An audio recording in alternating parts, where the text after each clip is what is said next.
తెలంగాణ రవాణా శాఖ పక్షాన జాతీయ భద్రతా మాసోత్సవాలను పురస్కరించుకొని జనవరి 1 నుంచి 31 తారీఖు వరకు రహదారి భద్రతా కార్యక్రమాలు జరుగుతున్నాయి. ప్రతి జిల్లా, ప్రతి మండలం, ప్రతి గ్రామంలో.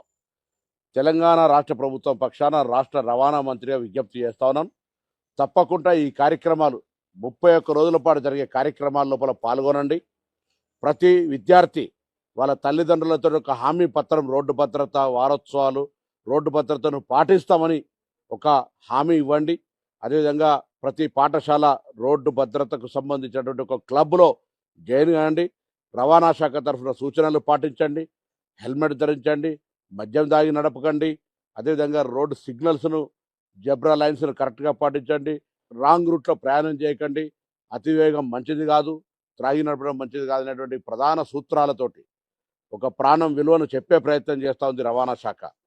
నిన్న కూడా తెలంగాణ పోలీస్ శాఖ చనిపోయిన వాళ్ళ సంఖ్యలో మరణాలు రోడ్డు యాక్సిడెంట్ల వల్లనే ఎక్కువ చనిపోయినటువంటి సంఖ్య చెప్తున్నటువంటి పరిస్థితి దృష్ట్యా రవాణా శాఖ తీసుకునే ఈ కార్యక్రమం లోపల రాష్ట్ర వ్యాప్తంగా ప్రజాప్రతినిధులు, అధికారులు, ప్రజలు, విద్యార్థులు అందరూ కూడా భాగస్వామ్యమై రోడ్డు భద్రతా మాసోత్సవాల లోపల మీ భాగస్వామ్యాన్ని ఇచ్చి ప్రాణాలకు రక్షణగా, ప్రజలకు ఒక మంచి రహదారి రక్షణ ఉండే విధంగా భాగస్వాములు కావాలని రాష్ట్ర రవాణా శాఖ మంత్రిగా ప్రజలందరికీ విజ్ఞప్తి చేస్తా ఉన్నా.